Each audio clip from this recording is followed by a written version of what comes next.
A'udzu billahi minasyaitonir rajim. Bismillahirrahmanirrahim. Fa azallahuma asyaitanu anha fa akhrajahuma mimma kana fi. Wa qulna ihbitu ba'dukum li ba'din adu wa lakum fil ardi mustaqarrun wa mata'un ilahin. Fatalaqqa Adamu min rabbih kalimatin fataba alaihi innahu huwat tawwabur rahim. Qulna ihbitu minha jami'a fa imma ya'tiyannakum minni hudan faman tabi'a hudaya fala khaufun alaihim wala hum yahzanun. Ma'asyiral muslimin yang dimuliakan Allah Subhanahu wa taala. Ayat ini menjelaskan kepada kita tentang permusuhan antara iblis dengan Adam dan juga Hawa dan kelak dengan anak turunannya. Ma'asyiral muslimin yang dimuliakan Allah Subhanahu wa taala. Pertama, kita harus meyakini tentang wujudul jin. Jin itu ada. Kenapa saya membahas soal jin dan syaitan? Karena iblis itu bagian daripada jin. Dan itu pendapat yang kuat berdasarkan firman Allah Subhanahu wa taala, kana minal jinni fa fasaqa an amri rabbih. Iblis itu bagian daripada jin yang melakukan kefasikan kepada Rabbnya. Syekhul Islam Ibn Taimiyah rahimahullahu taala mengatakan, lam yukhalif ahadun min tawaifil muslimin fi wujudil jin wala fi anna Allah arsala Muhammadan sallallahu alaihi wasallam ilaihi wa hadha li anna wujudal jinni tawatarat bihi akhbarul anbiya tawaturan ma'luman bil ittirari wa ma'lumun bil ittirar annahum ahya'un uqala fa'iluna bil iradah bal ma'murun manhiyun. Syekhul Islam Ibn Taimiyah rahimahullahu taala mengatakan, tidak ada satupun kelompok dari kalangan kaum muslimin yang menyelisihi tentang keberadaan adanya jin. Dan juga tidak ada yang menyelisihi bahwa Allah Subhanahu wa taala mengutus Nabi sallallahu alaihi wasallam juga untuk mereka. Jadi nabinya jin juga adalah nabinya manusia. Wahada, dan karena inilah sesungguhnya keberadaan jin itu sesuatu yang sifatnya mutawatir, sudah tersebar, yang dihabarkan para nabi sebelumnya, bukan hanya Nabi sallallahu alaihi wasallam. Para nabi sebelumnya juga menghabarkan tentang keberadaan adanya jin. Dan mereka adalah makhluk yang hidup, berakal, mereka melakukan sesuatu karena kehendak, dan mereka diperintah dan juga dilarang. Dari sini menunjukkan bahwa jin itu ada, walaupun tidak bisa kita rasakan keberadaannya. Maksudnya tidak bisa kita lihat, tapi kita bisa rasakan keberadaan mereka. Itu kita bisa rasakan sebagaimana kita bisa merasakan keberadaan para malaikat. Maka jin juga sama, kita bisa merasakan keberadaan mereka. Dari mana kita tahunya? Ketika kita kemudian tergerak untuk melakukan perbuatan jahat, perbuatan maksiat, maka itu tandanya bahwa siapa yang menyuruh perkara-perkara itu was-was daripada syaitan dari kalangan jin. Sama ketika kita tergerak untuk mengaji ke sini, untuk ibadah, untuk taat, itu karena dorongan para malaikat. Artinya bahwa bukan sesuatu yang kita tidak bisa melihat, bendanya tidak ada. Contoh saja kipas ini, kita bisa rasakan anginnya, tapi apakah antum bisa mensifati anginnya berbentuk apa? Kan tidak bisa, tapi kan kita bisa rasakan. Dan Allah Subhanahu wa taala berfirman di dalam Al-Qur'anul Karim, tepat dalam surah Al-A'raf 27, innahu yarakum huwa wa qabiluhu min haitsu la tarawna. Sesungguhnya mereka, maksudnya kalangan jin itu, mampu melihat kalian, dia maksudnya iblis dan seluruh kabilah-kabilah jin, dari tempat yang kalian tidak mampu melihat mereka. Makanya jin kenapa disebut jin? Lijtinanihim au istitarihim. Maksudnya kenapa disebut jin itu karena tertutup. Makanya bayi dalam perut itu disebut janin. Diambil dari kata jin karena tidak tampak kan gitu. Karena jin itu tidak tampak. Ma'asyiral muslimin yang dimuliakan Allah Subhanahu wa taala. Akan tetapi walaupun sebagian ataupun seluruh manusia tidak sanggup melihat jin, tapi ada sebagian hewan mereka melihat jin. Kita manusia memang tidak ditakdirkan mampu melihat mereka dan mereka melihat kita, tapi ada sebagian hewan itu mampu melihat jin. Seperti dalam hadis Nabi SAW. Nabi SAW bersabda dalam hadis Jabir yang dikeluarkan oleh Abi Dawud dalam sunannya, "Idza sami'tum nibahal kilab wa nahiqal hamir bil lail fata'awwadhu billahi minasyaitani fa innahunna yarawna ma la taraw." Kata Nabi SAW, apabila kalian mendengar gonggongan anjing ataupun suara keledai di malam hari, maka berlindunglah kalian kepada Allah dari syaitan, karena sesungguhnya dua hewan itu sedang melihat sesuatu yang kalian tidak bisa lihat. Hadis ini kata para ulama bahwa mereka adalah melihat syaitan, karena kita disuruh berlindung dari syaitan karena mereka melihat syaitan, maksudnya anjing dan keledai itu.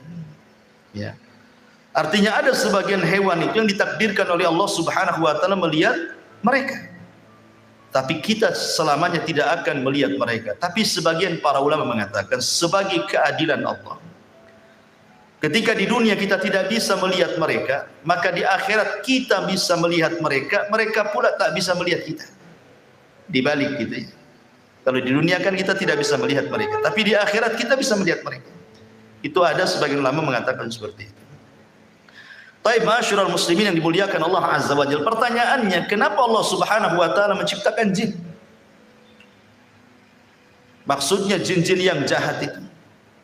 Ya, ala ra'sihim iblis, tentu ketua gengnya adalah iblis. Kenapa Allah Subhanahu wa taala sampai menciptakan iblis? Buat apa? Ya. Maka kita katakan bahwa Allah Subhanahu wa taala adalah Maha Hakim, Maha bijaksana. Artinya seluruh perbuatannya didasari karena sebuah hikmah. Jadi Allah Subhanahu wa taala ketika menciptakan sesuatu itu tidak ada yang sia-sia, tetapi ada hikmah di balik penciptaannya. Walaupun menurut kita, buat apa Allah menciptakan keburukan, menciptakan iblis, buat apa nyesatin orang saja kan itu. Tapi sekali lagi bahwa Allah Subhanahu wa taala punya hikmah al-balighah yang jelas, yang kita tidak tahu. Tapi yang jelas bahwa syaitan diciptakan oleh Allah Subhanahu wa taala, iblis dan keturunannya atau kabilah-kabilahnya jin-jin yang jahat itu diciptakan oleh Allah Subhanahu wa taala memang ditakdirkan untuk menyesatkan umat manusia. Di antaranya adalah, tapi antum perlu tahu bahwa ketika iblis itu maksiat kepada Allah Subhanahu wa taala, bukan berarti Allah Subhanahu wa taala menciptakan iblis itu kurang ajar, sengaja diciptakan untuk kurang ajar kepada Allah, tidak. Kenapa demikian? Karena iblis itu punya ikhtiar sama dengan manusia. Dia punya kehendak sama dengan manusia, bisa membedakan mana hak mana batil. Tetapi dia malah memilih kesesatan dan meninggalkan petunjuk. Dari mana kita tahu? Dari firman Allah Subhanahu wa taala surah Al-Anfal surah 20 ataupun ayat ke-20, Allah mengatakan, wa idz zayyana lahumusy syaitanu a'malahum wa qala la ghaliba lakumul yawma minan nas wa inni jarul lakum falamma tara'atil fi'atani naqasa ala akibaihi wa qala, di sini syahidnya, inni bari'um minkum inni ara ma la tarawna inni akhafullah wallahu syadidul iqab. Dan ketika syaitan menghiasi kepada mereka orang-orang kafir jahiliyah itu tentang amal-amal mereka, Maksudnya setan itu mengkompori, menjadi provokator supaya orang-orang kafir Quraisy itu berperang melawan Nabi. Kemudian setan menjanjikan, la ghaliba lakumul yaum, kalian tidak mungkin kalah dalam peperangan ini, kalian pasti menang. Ya. Wa inni jarul lakum, tenang, aku tolong kalian. Karena ketika itu iblis menjelma seseorang yang sudah tua, Syekhun Najd, ikut dalam rapat itu. Ya. Kemudian dia memberikan janji kepada orang-orang kafir Quraisy akan menolong dengan membawa pasukan kan gitu.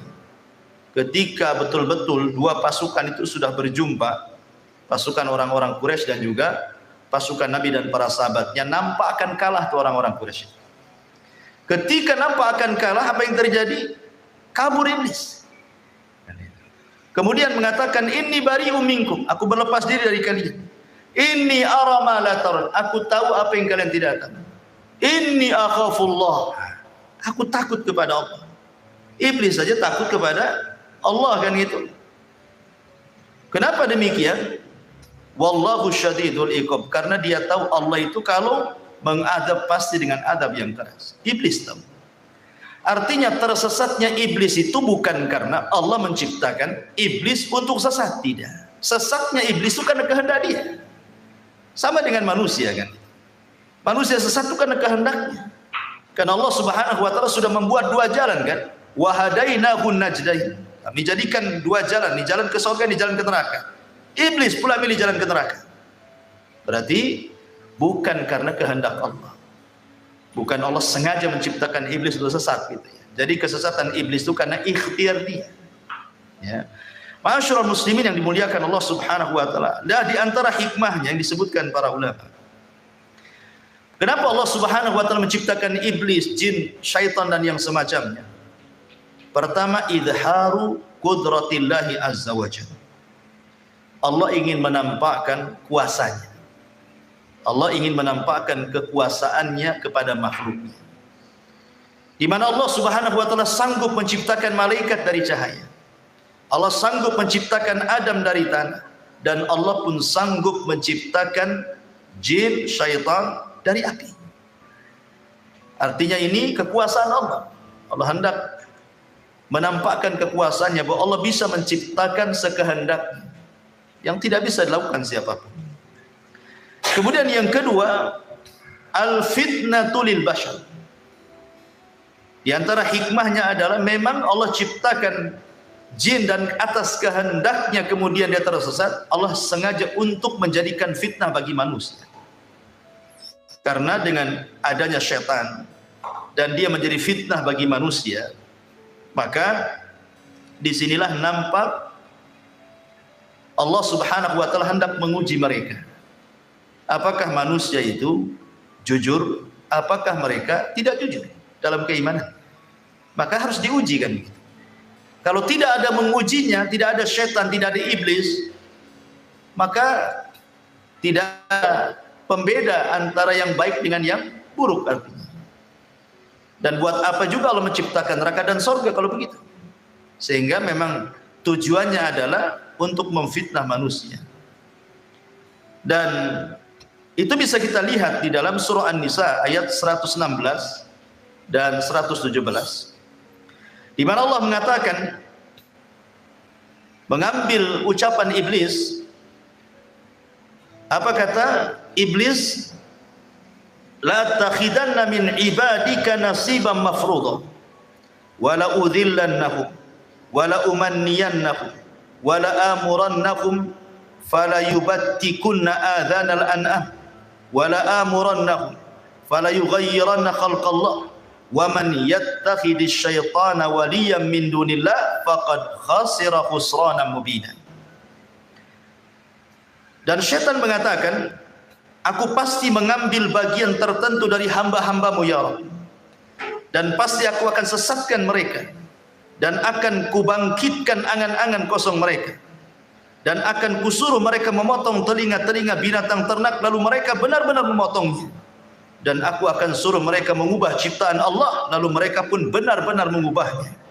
Barang siapa yang menjadikan setan sebagai pelindung selain Allah, maka sungguh dia telah menderita kerugian yang nyata. Dia Di antara hikmahnya Allah Subhanahu wa taala menciptakan syaitan, iblis atau jin yang jahat itu untuk membuat fitnah. Ya. Apa saja bentuk fitnahnya nanti akan sebutkan. Kemudian yang ketiga, tahqiqus sifatil ilahiyah, untuk mewujudkan sifat ketuhanan, di mana di antara nama dan sifat Allah Subhanahu wa taala adalah Al-Ghafur. Allah itu zat yang maha pengampun. Karena di antara sifat Allah Subhanahu wa taala adalah Al-Ghafur. Tentu sifat ini bukan hanya sekedar melekat kepada Allah saja, tapi juga harus ada kenyataannya. Ya. Harus ada yang berbuat salah kemudian bertobat. Maka terjadilah sifat Allah atau nama Allah Al-Ghafur, mengampuni. Lah kalau tidak diciptakan syaitan, macam mana manusia akan salah? Ya kan? Manusia tidak akan bersalah kan gitu. Tidak ada syaitan, tidak ada yang mengganggunya. Makanya kemudian ini juga salah satu disebutkan para ulama supaya terciptanya, terwujudnya sifat Allah dan namanya yang disebut dengan Al-Ghafur. Kemudian juga yang keempat, ad-dunya daru ikhtibaril insan. Bahwa dunia ini memang tempat ujian bagi manusia. Jadi Allah Subhanahu wa taala menciptakan manusia, kemudian menempatkan manusia di bumi. Kemudian menjadikan mereka khalifah di bumi. Akhirnya Allah Subhanahu wa taala berikan nikmat yang banyak kepada manusia yang kalau kita hitung nikmat itu tidak mungkin kita hitung. Wa in ta'uddu nikmatallahi la tuhsuha. Kalau engkau hendak menghitung nikmat Allah tidak mungkin kehitung. Saking banyaknya kan gitu. Maka karena Allah Subhanahu wa taala sudah memberikan banyak nikmat kepada manusia, menyenangkan manusia, memudahkan hidup manusia, maka Allah Subhanahu wa taala jadikan dunia ini darul ikhtibar. Allah akan memberikan ujian kepada mereka. Siapa yang taat, siapa yang bermaksiat kan itu. Maka karena dunia ini tempat ujian, harus ada yang bermaksiat, harus ada yang taat, harus ada yang berbuat baik, harus ada yang melakukan perbuatan dosa. Lah salah satunya adalah yang menyebabkan manusia itu melakukan keburukan adalah karena was-was daripada syaitan. Ya. Maka akhirnya kemudian ada yang tergoda syaitan, akhirnya tidak sanggup memegang ujian Allah, bermaksiatlah dia kepada Allah Azza wa Jalla. Ini juga di antara hikmahnya. Kemudian juga di antara hikmahnya adalah untuk supaya menjadi pelajaran kepada para malaikat, menjadi pelajaran kepada orang-orang yang beriman, baik dari kalangan para nabi ataupun para pengikut orang-orang yang beriman, bahwa hati-hati jangan melakukan dosa. Sebagaimana kemudian Allah Subhanahu wa taala murka kepada iblis, mengutuknya, mengeluarkan dari surga, mengusirnya lagi. Disebabkan apa? Dosa. Karena tidak mau sujud kepada perintah Allah Subhanahu wa taala kan. Ketika Allah mengatakan usjudu li Adam fasajadu illa iblis, gitu ya. Ketika Allah mengatakan sujudlah kalian kepada Adam, semua malaikat sujud kecuali iblis. Aba wastakbara wa kana minal kafir. Sombong, enggan, termasuk hamba Allah yang kafir. Maka ini juga supaya para malaikat tahu dan tertanam sifat takut dalam diri-diri para malaikat ataupun para nabi ataupun orang-orang yang beriman, jangan seperti mereka. Sebab kalau seandainya seperti mereka, maka Allah pun akan murka sebagaimana Allah murka kepada mereka, kepada para jin yang jahat ya, terutama kepada iblis pembesarnya. Kemudian juga ini juga adalah pelajaran bahwa manusia itu tidak bisa hidup tenang. Harus ada mujahadah, harus ada jihad. Dan itu ya. Harus ada kesungguhan di dalam melawan musuh-musuh Allah Subhanahu wa taala. Maka di antara hikmahnya juga supaya manusia tidak hidup leha-leha, malas-malas, tetapi kemudian didorong untuk sungguh-sungguh dalam hidup, beristihad, kemudian mujahadah sungguh-sungguh melawan musuh-musuh Allah Subhanahu wa taala dari kalangan syaitan. Kemudian juga supaya Allah Subhanahu wa taala bisa membedakan mana yang baik, mana yang buruk. Liyamizallahul khabitha minat thayyib, agar Allah bisa membedakan mana yang jahat, mana yang baik. Itu di antara hikmah-hikmahnya dan banyak disebutkan para ulama. Ma'asyiral muslimin yang dimuliakan Allah Subhanahu wa taala, ingat bahwa syaitan sudah berjanji di hadapan Allah Subhanahu wa taala, bahkan bersumpah. Apa sumpahnya? Syaitan mengatakan, fa bi izzatika la ughwiyannahum ajmain. Demi kemuliaanmu ya Rabb, ya, la ughwiyannahum ajmain, aku akan sesatkan semua anak turunan Adam tanpa terkecuali. Kemudian di ayat yang lain, bagaimana usaha syaitan ini? La aqudanna lahum siratakal mustaqim, saya akan sesatkan mereka dari jalanmu yang lurus. Summa la'atiyannahum, sungguh aku akan datangi mereka, min baini aidihim, dari depan mereka, wa min khalfihim, dari belakang mereka, wa an aimanim, dari kanan mereka, wa an syamailim, dari kiri mereka, wa la tajidu aktsarahum syakir, sampai engkau akan dapati kebanyakan mereka tidak akan menjadi hamba yang bersyukur kepadamu. Ya. Jadi dari sini menunjukkan bahwa iblis antaranya itu dari jin-jin yang jahat, dari kalangan syaitan itu, mereka akan berusaha dari arah mana saja, ya, dari arah mana saja, dengan cara apa saja untuk menyesatkan anak Adam, baik dengan jalur yang baik ataupun dengan jalur yang jahat. Ulama menyebutkan bahwa di antara langkah syaitan atau khutuwati syaitan itu ada 7. Ya, di antara langkah-langkah syaitan itu ada 7. Yang pertama, syaitan itu akan membuat manusia, kalau tidak kufur, musyrik, disuruh menyekutukan Allah Subhanahu wa taala atau melakukan kekufuran. Makanya kemudian dalam surah Yasin 60 Allah mengatakan, alam ahad ilaikum ya bani adam alla ta'budu syaitan innahu lakum aduwwum mubin. Bukankah aku sudah mengikat perjanjian kepada kalian wahai anak Adam, jangan sembah syaitan, karena dia musuh kalian yang nyata. Allah sudah mewanti-wanti, jangan sembah syaitan, karena memang syaitan itu berusaha supaya manusia menyembah dia. Makanya kemudian Nabi Ibrahim alaihi salatu wassalam mengatakan kepada ayahnya, ya abati la ta'budi syaitan, wahai ayahku jangan sembah syaitan, karena tujuan syaitan itu bagaimana manusia menyembah, ya, melakukan kesyirikan dan kekufuran. Tapi kalau tidak berhasil, tauhidnya kuat, ya, maka syaitan akan masuk ke langkah kedua. Bagaimana orang itu dibuat melakukan bid'ah, ya. Bagaimana orang itu menyelisihi Nabi, menyelisihi sunnah-sunnah, menyelisihi petunjuk-petunjuknya, akhirnya kemudian disesatkan dari jalan Nabi SAW. Maka mereka berusaha untuk mengacau manusia supaya jauh dari petunjuk Nabi. Makanya ketika kita bicara tentang hadis haud, hadis telaga, ada sekelompok orang itu yang tidak boleh minum, dicegat malaikat, diusir. Kemudian dikatakan oleh Nabi SAW, ummati ummati ya Rabb, mereka umatku, biarkan minum.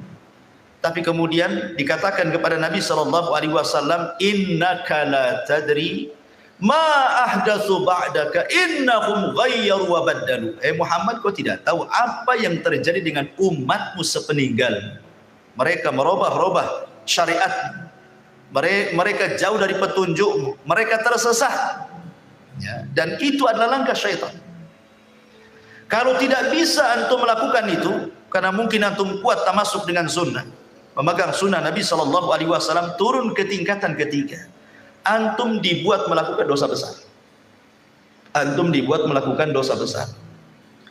Allah Subhanahu wa taala mengatakan dalam surah Al-Baqarah ayat 268, asy-syaitan ya'idukumul faqra wa ya'murukum bil fahsya.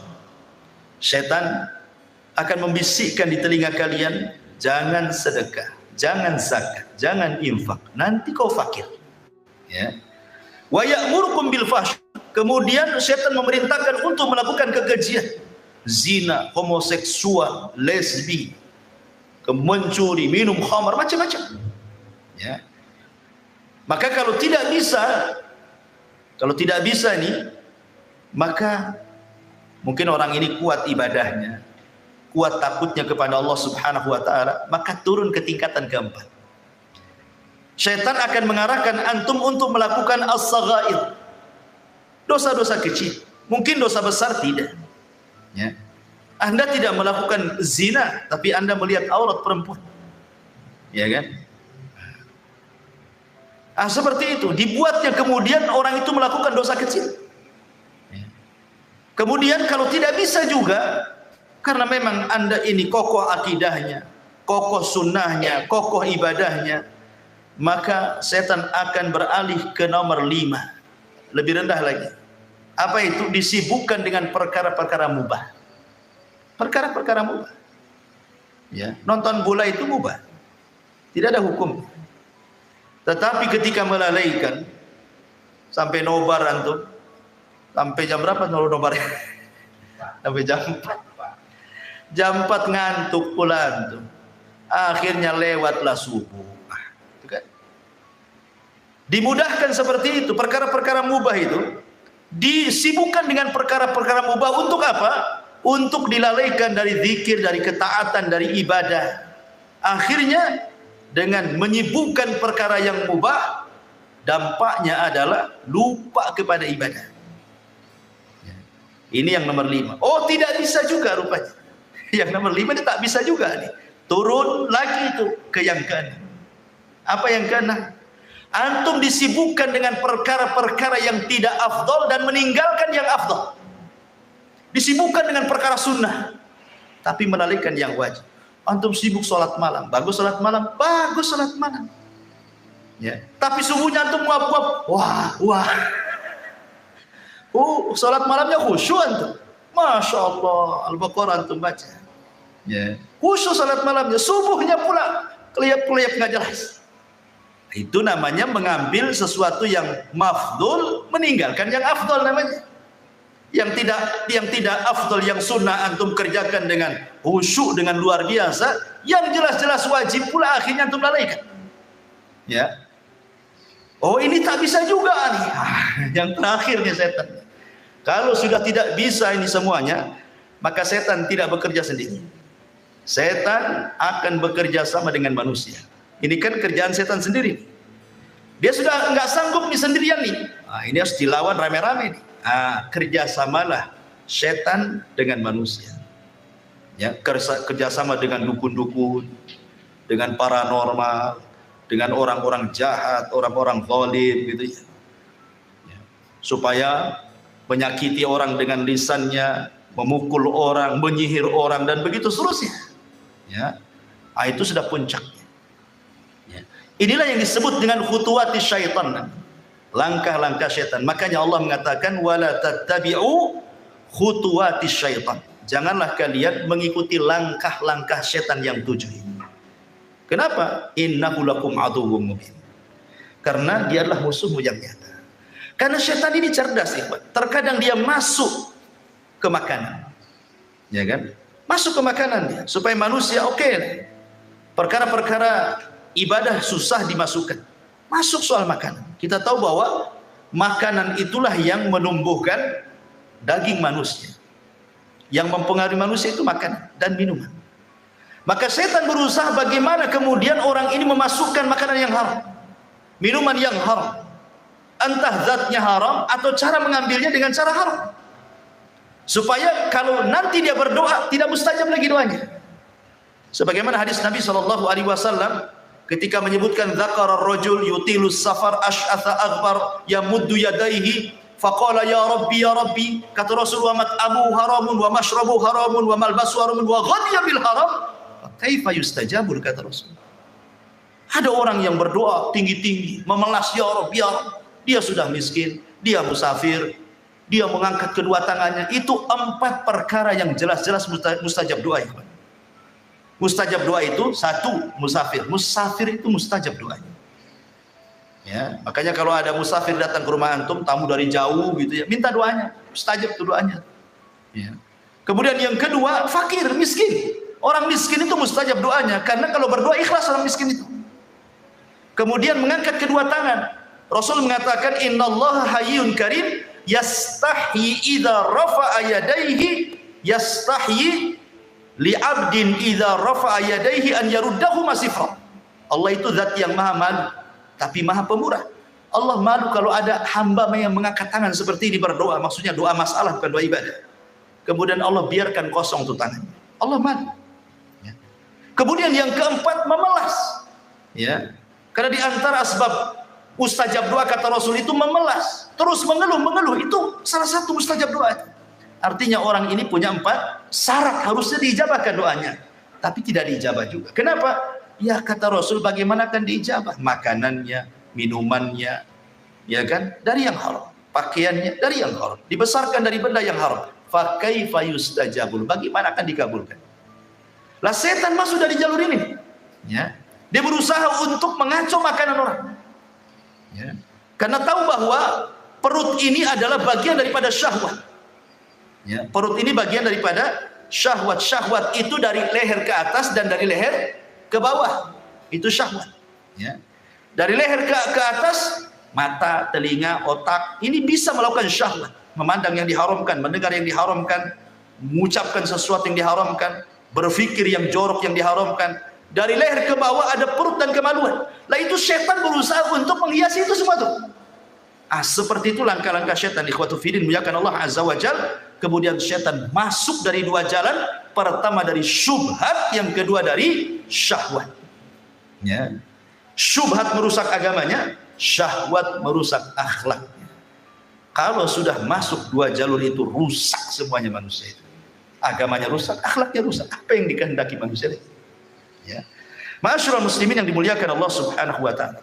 Tetapi ikhwan, ingat, kemampuan setan untuk menguasai manusia itu, setan itu hanya menguasai manusia dari 4 jalan saja. Ingat, setan itu hanya bisa menguasai manusia dari 4 jalan, tidak lebih, ya. Pertama, at-tazyib, berusaha menghiasi. Yang hak dihiasi jadi batil, yang batil dihiasi jadi hak, yang jahat dihiasi jadi baik, yang baik dihiasi jadi jelek, dan begitu seterusnya. Hanya menghias-hias saja. Yang kedua, at-taswil, dibuat manusia itu diangan-angankan, dibuat angan-angan, ya. Tulul amal, dibuat angan-angan setinggi langit, ya, tapi tak punya sayap, mau terbang, hanya angan-angan saja, pengen kaya, ya, pengen ini, pengen itu, pokoknya dibuat angan-angan sama setan, ya. Kemudian yang ketiga, al-waswas, dibuat was-was, ya, kehidupannya di-was-was. Kemudian yang keempat, an-nazbu, digoda, diraih. Inilah setan, kemampuan kepada manusia cuman ini saja. Tetapi hebatnya, walaupun dengan 4 ini, betapa banyak, berapa juta manusia disesatkan oleh setan. Ya, ingat, setan itu tidak bisa maksa manusia, enggak. Kamu jangan sholat, tidak bisa. Setan nggak akan bisa memaksa orang, ya. Setan itu tidak mungkin memaksa orang. Setan itu hanya mampu untuk 4 perkara saja. Dia tidak bisa menyakiti orang, ya, tidak bisa. Jadi menyesatkan Bani Adam itu cuma dari 4 ini saja. Tapi dengan 4 perkara ini, subhanallah, jutaan manusia tersesatkan. Hebatnya setan. Mana dalilnya? Pertama, surah Al-A'raf ayat 200. Allah mengatakan, wa imma yanzaghannaka minasyaitani nazghun fasta'idz billah innahu sami'un 'alim. Dan jika setan sedang menggodamu, ini pertama menggoda nih, ya. Gimana lah orang menggoda? Kan antum tahu menggoda istri antum kan antum tahu. Ya, istri goda antum pengen uang kan tahulah, paham. Itulah arti menggoda. Ya. Lah setan tuh goda kita juga gitu. Maksiat, jangan tidur, maksiat sana. Kan digoda-goda kan? Ya. Enak loh maksiat itu. Ya. Ma'asyiral muslimin yang dimuliakan Allah Azza wa Jalla. Kemudian Allah mengatakan, jika setan datang menggodamu, maka berlindunglah kepada Allah, sungguh Dia Maha mendengar lagi Maha mengetahui. Ini yang pertama. Yang kedua, Allah mengatakan dalam surah Al-Anfal ayat 48. Ya. Allah mengatakan, wa idz zayyana lahumus syaitan. Ingatlah ketika setan menjadikan terasa indah bagi mereka perbuatan dosa. Jadi tugas setan mengindah-indahkan saja. Ya kan? Mengindah-indahkan bagaimana perkara dosa itu jadi baik gitu. Perkara jahat itu seolah-olah taat, perkara buruk itu seolah-olah indah gitu. Ya. Ini yang kedua. Yang ketiga disebutkan dalam surah An-Nas ayat 5. Antum hafal semua, alladzi waswisu fi sudurin nas. Dialah yang memberikan was-was, dorongan-dorongan, bisikan-bisikan, ya. Kemudian yang terakhir dalam surah Muhammad ayat 25. Allah mengatakan, innal ladzina irtaddu ala adbarihim min ba'di ma tabayyana lahumul huda asyaitanu sawwala lahum wa amla lahum. Apa katanya? Sesungguhnya orang-orang yang berbalik kepada kekafiran setelah petunjuk itu jelas bagi mereka, setanlah yang telah merayu mereka dan memanjangkan angan-angan mereka. Ya, jadi setan itu saya ulangi dari 4 cara tuh menyesatkan orang itu. Pertama menghiasi, yang kedua membuat angan-angan, yang ketiga membuat was-was, yang ketiga menggoda-goda. Tapi dengan 4 cara ini betapa banyak kemudian kemaksiatan yang terjadi. Pembunuhan, perzinahan, minum khamr, ya kan, kejahatan, penghinaan, cacian, makian, merendahkan, ghibah, namimah, macam-macam dosa keluar tuh. Ya kan? Lihat ketika Qabil membunuh Habil. Siapa yang ngasih waswas Qabil? Syaitan. Bil, tengoklah tuh cewek yang akan kau nikahi, tengok pula kembaranmu cantik, mana akan begitu? Tengoknya kembarannya lebih cantik, tengok kembaran Habil kok tak cantik, tak mau saya. Kan gitu ya. Dia digoda, coba bayangkan. Akhirnya berakhir apa? Dibunuh pula si Habil. Hanya gara-gara godaan bisa bunuh orang. Ya. Hanya gara-gara godaan bisa bunuh orang. Ingat kisah Abid Bani Israel yang dititipi seorang wanita. Ya, awalnya baik-baik saja, tapi naruh makanan di depan pintu, setan datang. Kok ini ulama Bani Israel? Tak sopan kau naruh makanan di depan pintu. Ketuklah pintunya, ucapkan salam, nanti mati kau tak tahu katanya. Akhirnya ngetuk pintu, selama itu dia tidak pernah mendengar suara perempuan. Ketika assalamualaikum dijawab waalaikumsalam, setan masuk. Oh indah juga itu suaranya. Baru suaranya tuh. Kadang-kadang suara itu menipu. Dulu belum ada televisi, masih pakai radio. Antum dengar suara perempuan siaran di radio itu, kayaknya indah, suara cantik, padahal orang hitam. Ya, jelek kan? Kadang-kadang orang kan terpengaruh dengan suara kan? Iya kan? Mulailah dia. Setan datang lagi, tak sopan lah, hanya naruh ngetuk pintu. Tanyalah kebutuhannya, mungkin dia butuh apa-apa. Boleh tanya. Ya. Akhirnya ditanya, bagaimana kondisimu, baik, apa butuhmu, ini. Lama-lama kata setan, tak bagus juga. Dia sudah lama ditinggalkan saudaranya, dia pun perlu ngobrol, boring, stres katanya. Akhirnya ngobrol, zina, hamil.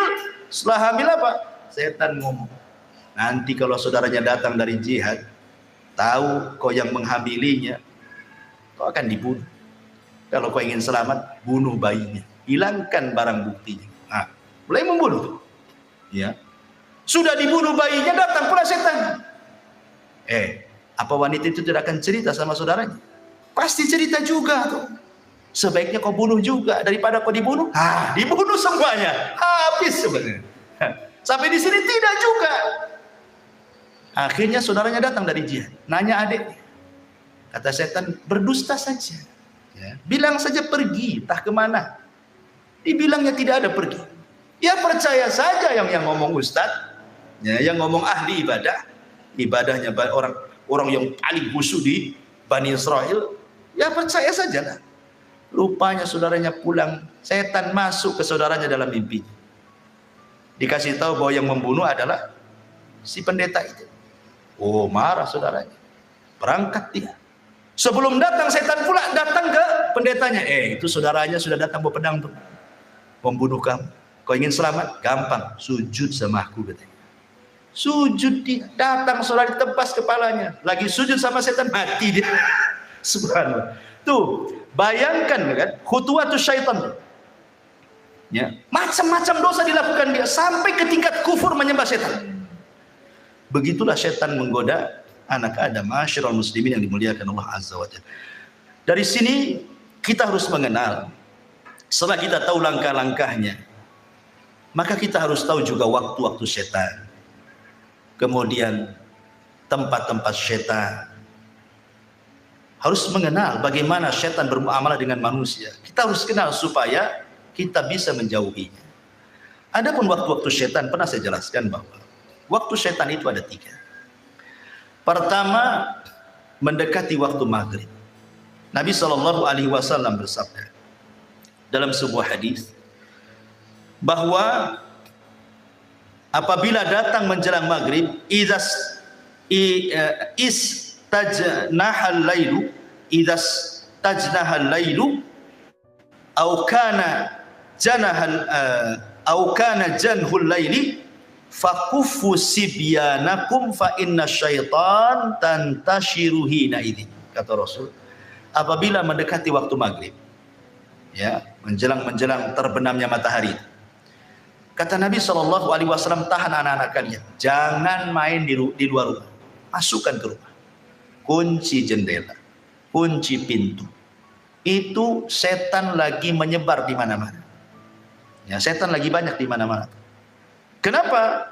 Dikhawatirkan setan akan masuk ke anak-anak kita. Ya, bisa saja kemudian kesurupan dan begitu seterusnya, kan itu. Makanya waktu ini jangan sampai kemudian mengeluarkan anak-anaknya. Ini namanya waktu setan. Ini satu. Yang kedua, waktu setan itu ba'da isya sampai sepertiga malam, panjang waktunya. Ba'da isya sampai sepertiga malam akhir. Ini waktu setan. Makanya Nabi SAW yakrahu nauma qablaha wal hadits ba'daha. Rasul memakruhkan tidur setelah maghrib. Nggak boleh tidur setelah maghrib itu karena ke isya cepat. Ya, nanti bablas maghribnya kan, apa isyanya ya. Kemudian Rasul memakruhkan bicara setelah isya, kecuali ada manfaatnya, entah manfaat dunia atau manfaat akhirat seperti ngaji seperti itu. Tapi kalau tidak ada manfaat dunia dan akhirat, apa sih manfaatnya? Hanya ngobrol, nongkrong gitu, tidak jelas gitu ya. Maka setan akan talau bermain-main tuh dengan orang. Dibuatnya orang kuliner malam-malam, berangkat jam 8, pulang jam 12, sampai jam 12 tidak langsung tidur juga. Baru tidur ketika malaikat turun pula pun tidur. Kan sepertiga malam akhir. Jadi orang itu dilalaikan jangan sampai bangun di sepertiga malam akhir, dan kalau bisa jangan sampai subuh bangun. Itu waktu setan. Ya. Makanya kenapa setan itu di malam hari dia sengaja bawa 3 ikatan. Kemudian datang kepada setiap orang yang tidur, diikat tengkunya 3 kali ikatan. Diikat sama setan tengku kita ini. Kemudian kalau sudah dekat-dekat subuh, maka setan akan membisikkan di telinganya, nim naumatan tawilah, tidur, tidur, malam masih panjang. Padahal udah mau subuh tuh.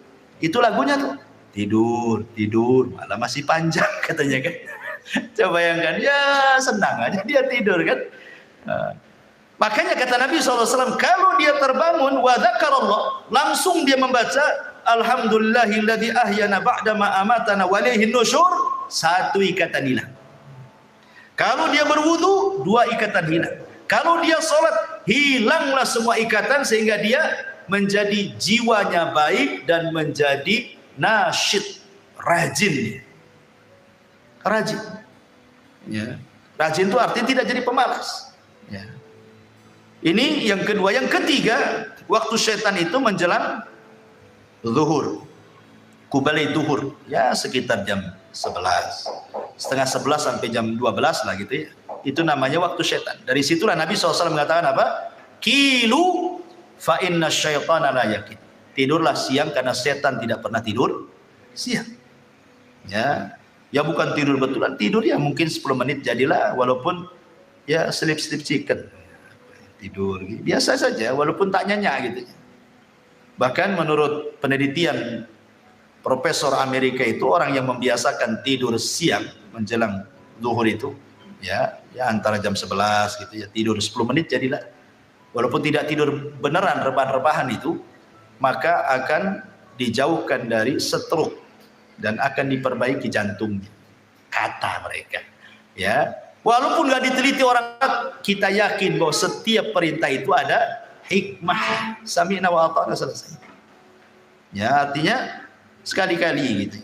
Ya, kita melakukan sunnah ini. Ini disebut dengan waktu-waktu syaitan.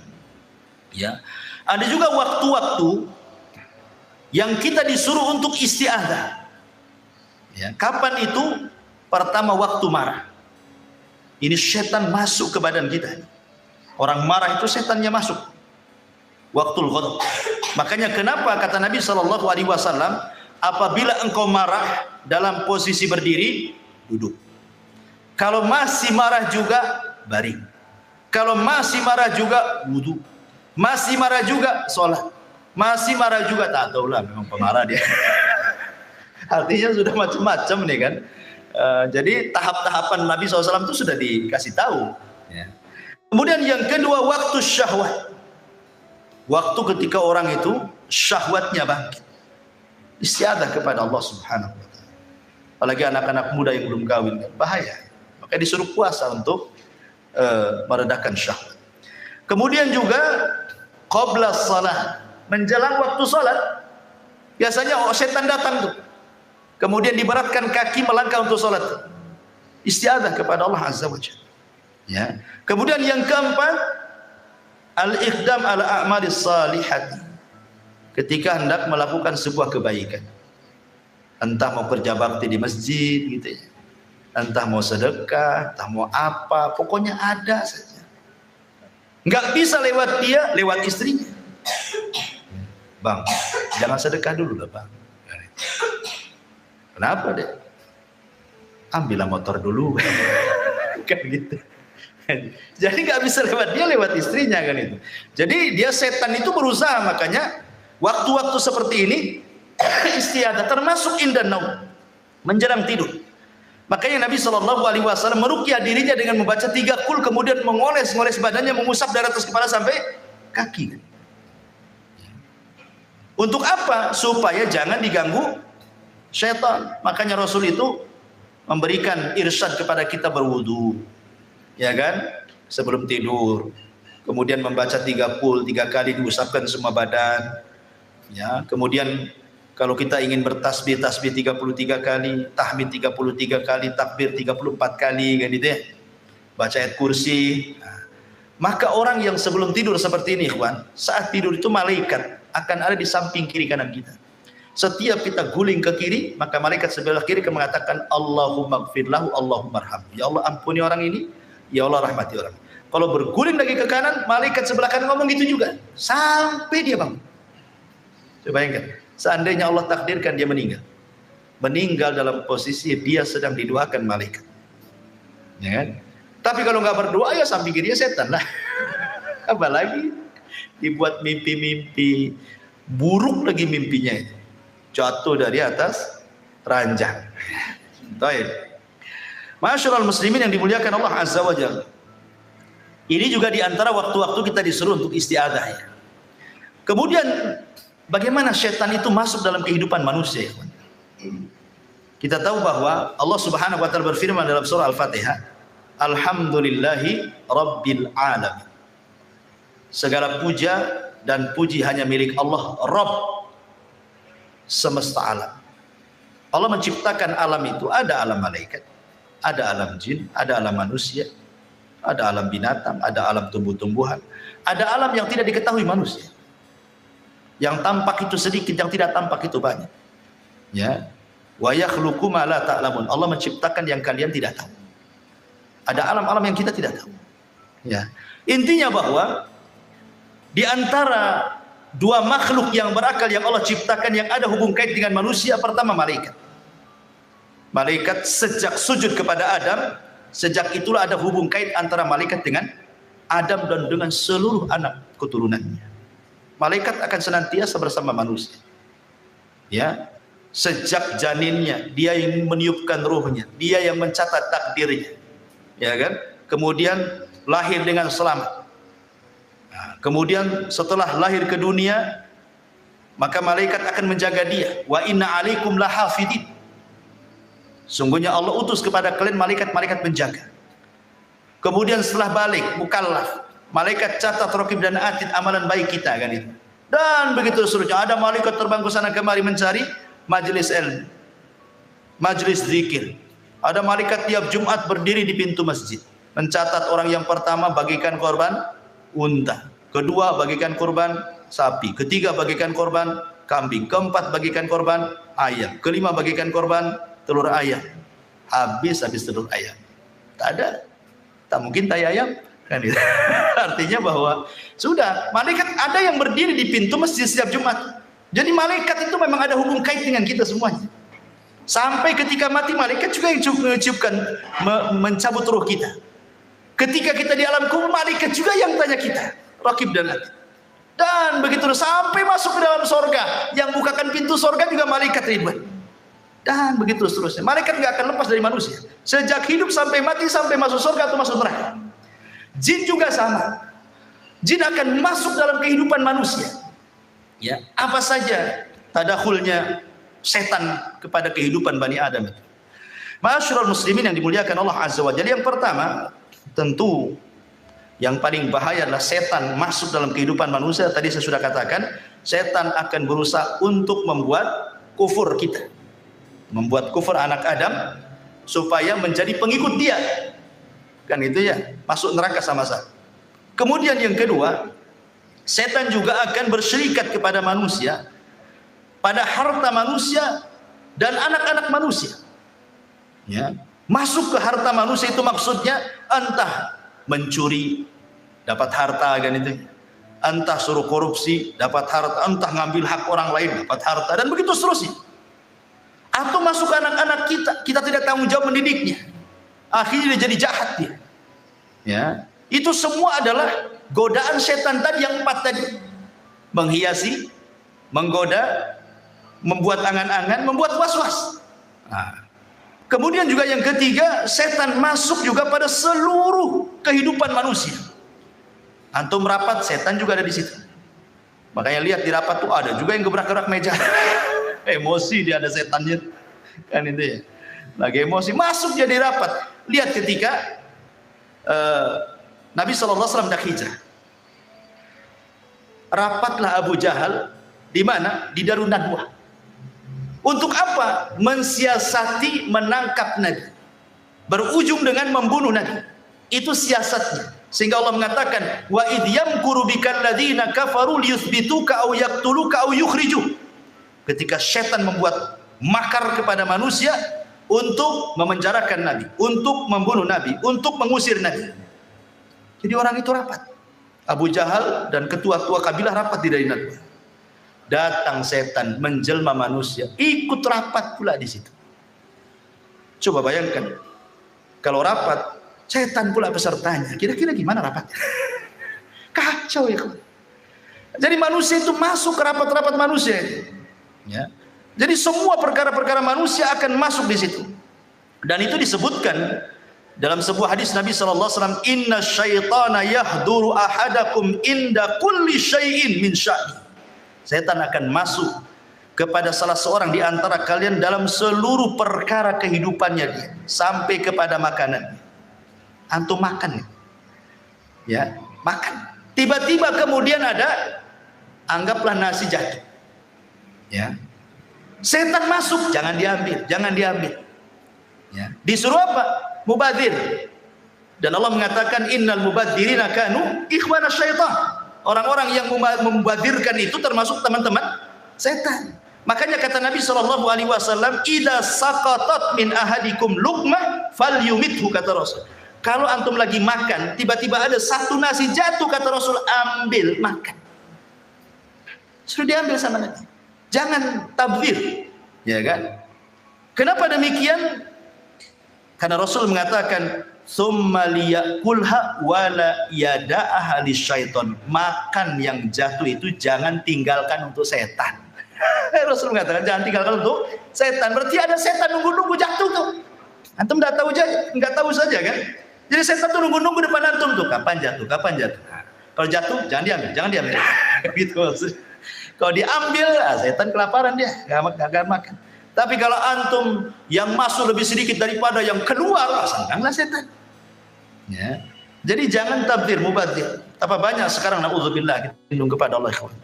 Terkadang kita sendiri mengalami di rumah-rumah kita. Kadang istri kita masak ini baru lebih. Terkadang yang dibuang ke tong sampah hampir tiap hari. Ya kan? Ya, ngaku saja. Ya, karena saya juga terkadang seperti itu. Kadang-kadang saya nasihati istri saya. Jangan banyak masak-masak. Kalau masak cukup, ya ibaratnya lebih baik kurang daripada berlebih kan gitu. Kecuali masak banyak untuk tetangga nggak apa-apa. Ya. Kalau untuk dimakan kemudian sampai sayur dibuang karena basi nggak kemakan, nasi dibuang hampir tiap hari, ya Allah kan. Ini sama aja untuk berkawan dengan setan namanya, ngasih makan setan kan. Ya, jadi ini juga sampai masuk kepada perkara-perkara seperti itu. Kemudian faida faragha falyul'iqhu asabiyahu. Kalau selesai makan tidak cukup sampai disebut kata Rasul, jilati jari-jari kalian. Sampai Rasul nyuruh jilat-jilat. Namanya kalau habis makan kan banyak tuh makanan di tangan itu. Ini udah habis makan belum dijilat, masuk kobokan. Nah, itu kan tuh setan di kobokan. Itu ya, kawan. Ya, kenapa? Alasannya fa innahu la yadri fi ta'amihi yakunu barakah. Kata Rasul, karena kalian tidak tahu di mana berkah makanan itu. Apakah yang dimakan tadi, ataukah yang di tangan, ataukah yang jatuh. Ya. Ma'asyiral muslimin yang dimuliakan Allah Subhanahu wa taala, termasuk juga setan. Itu masuk pada pintu-pintu rumah Bani Adam. Jadi setiap hari setan itu jumlahnya banyak. Usia mereka lebih panjang dibandingkan usia manusia. Ya, tapi tidak ada yang kekal. Semua setan juga mati, kecuali iblis saja yang kekal. Itu pun matinya nanti setelah tiupan sangkakala kan itu. Jadi setiap hari itu di rumah kita ini, di depan rumah kita ini, di depan pintu-pintu rumah kita itu setan sudah berjajar tuh. Semua rumah kaum muslimin. Rumah saya, rumah antum, rumah siapa saja. Ya, setan itu udah nunggu di depan rumah. Apa yang dilakukan setan? Idza dakhala ar-rajulu baitahu. Kalau seseorang masuk ke rumahnya, fadzakarallaha, dia pun mengingat Allah. Inda dukhulihi, maksudnya baca basmalah ketika masuk. Kemudian ucapkan salam. Ya. Apa kata Nabi SAW? Wa inda ta'amihi, dan juga mengingat Allah saat makan menyebut bismillah. Jadi ketika masuk baca bismillah, kemudian ucapkan salam, kemudian ketika makan baca bismillah, maka setan itu yang nunggu di rumah, di depan rumah itu akan mengatakan kepada kawan-kawan di belakangnya, la mabita lakum wala asya. Pergi kita. Kayaknya kita tidak ada kamar nih di kamar ini. Di rumah ini tidak ada kamar dan tidak ada makan di rumah ini, kita pergi-pergi. Ya. Tetapi kata Nabi SAW, wa idza dakhala falam yadhkurillaha inda dukhulihi qala syaitan adraktumul mabit wa idza lam yadhkurillah inda ta'amihi qala adraktumul mabita wal asya. Rawahu Muslim. Tapi kalau orang itu masuk, ya, dan tidak mengingat nama Allah, main belusuk saja masuk ke rumah, tidak baca basmalah, ya tidak salam, ya, main masuk saja. Ketika antum makan baca basmalah, ketika masuk tak baca basmalah, maka setan akan mengatakan apa? Gak apa-apa, gak ada makan, tapi hari ini kita bisa tidur di rumah ini, gitu. Ada hotel bintang 3 di sini, kita tidur sini. Tapi kata Rasul, kalau dua-duanya gak baca basmalah, masuk tak baca basmalah, makan pun tak baca basmalah, apa kata setan? Adraktumul mabita wal asya. Maka setan akan berteriak ke kawan-kawannya, sini semua, kita nginep di rumah ini. Ada makan malam kita di sini, katanya. Subhanallah. Ya, bagaimana setan masuk loh ke rumah kita setiap hari. Ya. Ini kemudian juga contoh yang lainnya. Ya. Setan juga berusaha untuk masuk pada hubungan suami istri. Apa kata Nabi SAW? Lau anna ahadakum idza ata ahlaha qala faqudiya bainahuma waladun lam yadurhu syaitan. Kalau seandainya salah seorang di antara kalian mendatangi keluarga, artinya melakukan hubungan, dan sebelum Anda melakukan hubungan Anda mengatakan bismillah, ya Allah jauhkan kami dari syaitan dan jauhkan syaitan dari apa yang Kau akan rizkikan kepada kami. Kemudian kita melakukan hubungan suami istri, maka setan tidak akan memadaratkan kita di sini. Artinya mafhum mukhalafahnya, kalau seandainya kita tidak baca ini, tidak ta'awud, tidak baca basmalah, berarti ya setan ikut terlibat di situlah maksudnya. Ya. Tapi bukan berarti kalau umpamanya tidak baca doa ini kemudian punya anak, berarti separuh setan separuh manusia. Nggak ada, beda lah kan itu ya. Setan kan tercipta dari api, kita dari tanah. Ya. Jadi sudah beda bahan penciptaannya. Ya. Boleh jadi mungkin sifat-sifatnya kan itu. Baik. Kemudian setan juga berusaha untuk yufsid 'alan nas. Berusaha untuk merusak kesehatan manusia. Kesehatan. Merusak kesehatan biar sakit orang. Ya. Ini disebutkan oleh Nabi SAW. Inilah a'lamu kalimatan law qalaha la dhahaba anhu alladhi yajid. Law qala a'udzu billahi minasyaitonir rajim. Kemudian kata Nabi SAW, sungguhnya aku inni la'alamu, sungguh aku mengetahui satu kalimat. Lau qalaha, kalau seseorang mengatakannya, la dhahaba anhu alladhi yajid, maka akan menghilangkan apapun yang ada dalam hatinya dari kemarahan, kedengkian dan begitu seterusnya. Lau qala a'udzu billahi minasyaitonir rajim, ketika dia mengucapkan a'udzu billahi minasyaitonir rajim. Karena kita tahu bahwa marah itu adalah salah satu yang menyebabkan penyakit kan itu. Ya, kalau orang sering marah itu tinggi darahnya. Ya, bisa stroke orang itu. Ya, makanya setan juga berusaha supaya kita dengki, hasad, marah itu supaya akhirnya kita sakit jadinya. Dimasukkan hasad kepada hati kita, hari-hari hasad sama orang. Apa enggak sakit badan kita? Mikirin orang terus kan? Ya. Jadi memang merusak kesehatan kita setan itu, berusaha seperti itu. Bahkan lebih daripada itu, setan itu membuat sedih manusia. Makanya doa yang sudah saya ajarkan dulu, ketika Nabi SAW mengajarkan doa kepada Abu Umamah ketika berada di masjid karena sebuah hutang yang melilitnya kan. Kata Rasul, Abu Umamah ngapain kau pagi-pagi? Bukan waktu sholat, kau duduk di sini sendirian lagi. Ada apa dengan kamu? Katanya. Kata Abu Umamah, humumun lazimatni wa duyun. Karena bingung aku Rasul. Banyak hutang aku Rasul. Apa kata Rasul? Gimana kalau kuajarkan kepadamu beberapa kalimat? Maka akan menghilangkan kebingunganmu dan akan melunasi hutang-hutang. Maka Rasul mengatakan, Allahumma inni a'udzubika minal hammi wal hazan. Ini yang pertama diajarkan Rasul. Ya Allah, aku berlindung dari kamu dari ham, kebingungan, wal hazan, dan kesedihan. Karena bingung dan sedih ini salah satunya dibuat oleh setan. Dibuat oleh orang itu bingung sama setan, dibuat orang itu sedih sama setan. Ya, jadi setan itu masuk dalam kebingungan. Makanya kita berlindung kepada Allah dari dua perkara ini. Ya. Kemudian juga setan berusaha untuk merusak rumah tangga orang. Makanya iblis itu punya istana di tengah lautan. Setiap hari dia utus apa? Sarayah, kata Nabi. Pasukan-pasukan khusus dia diutus untuk menggoda manusia.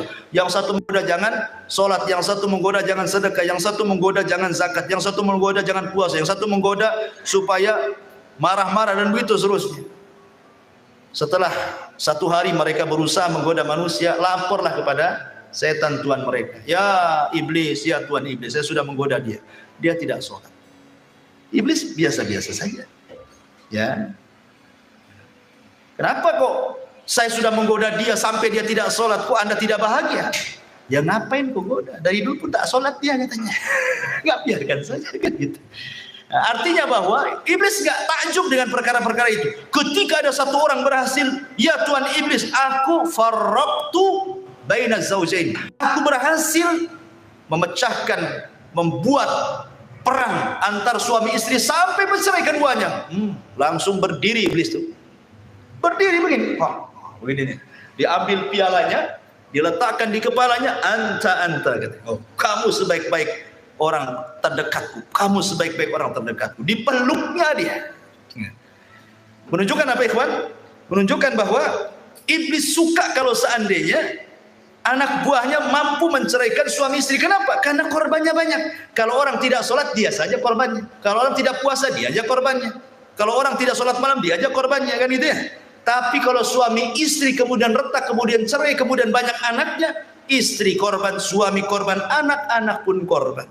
Istrinya nikah lagi, tidak punya tanggung jawab dengan anaknya karena suami barunya tidak suka dengan anak-anaknya. Bapaknya nikah lagi, tak tanggung jawab anak-anaknya. Ini anak-anak terlantar, datang iblis sini, nah jadi anak angkatku aja. Nah, jadilah dia anak iblis. Bahaya, ikhwan. Ya. Makanya kebanyakan orang-orang yang bercerai, kalau tidak tanggung jawab orang tuanya, masalah itu anak-anak. Kecuali memang orang tuanya memang tanggung jawab, walaupun dia bercerai, tidak masalah. Ya, tapi dia masih tanggung jawab, dipondokkan anaknya, dikirimi uang dan begitu seterusnya, kan? Jadi baik gitu ya. Tapi kalau dua-duanya yang tanggung jawab, dan kebanyakan seperti itu, akhirnya jadi anak angkat iblis jadi, kan? Jadi ini juga termasuk bagaimana setan masuk dalam perpecahan rumah tangga, ya. Termasuk juga masuk pada ibadah manusia, terutama para wanita yang sedang haid. Memang wanita yang sedang haid itu kan mereka tidak puasa, tidak sholat, sehingga mereka dibuat lalai sama setan, tidak mau zikir. Padahal kan walaupun tidak sholat, tidak puasa, wanita itu kan bisa dia zikir, bisa baca Quran dari hafalannya, kan itu ya, bisa berdoa dari hafalannya, tapi dilalaikan semuanya. Ya ma'asyiral muslimin, yang termasuk juga setan masuk kepada aurat manusia. Dibuatnya telanjang manusia itu, ditampakkan auratnya, dan ini yang paling berhasil setan. Ya, tidak ada tempat di dunia ini kecuali antum memandang aurat. Di mana coba? Tempat yang tidak antum memandang aurat, tidak ada. Antum baru keluar dari sini aja nih, ke situ, dan apa aurat orang? Masuk pasar, lebih parah lagi. Masuk mall, naudzubillah lagi. Kan itu. Tidak ada, itu setan berhasil di situ. Ya, enggak laki-lakinya, enggak perempuannya, sama saja.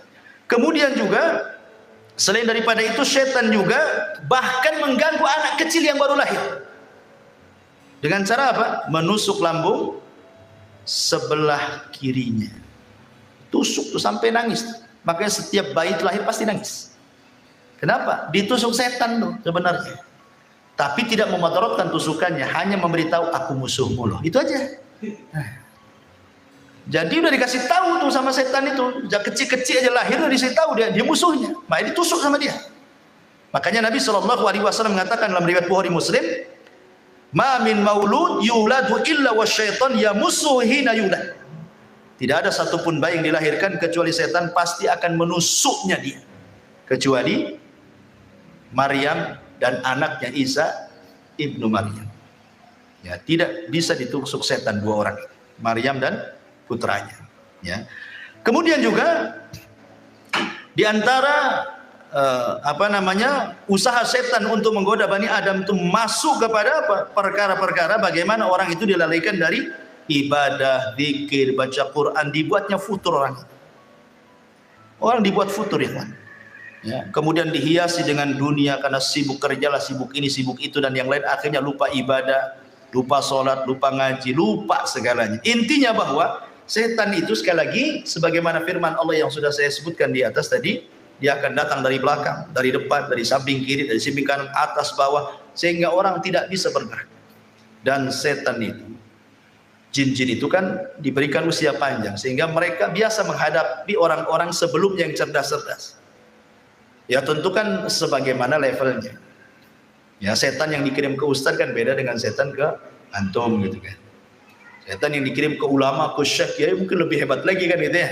Jadi dengan level-levelnya. Karena kehidupan setan pun sama dengan kehidupan manusia.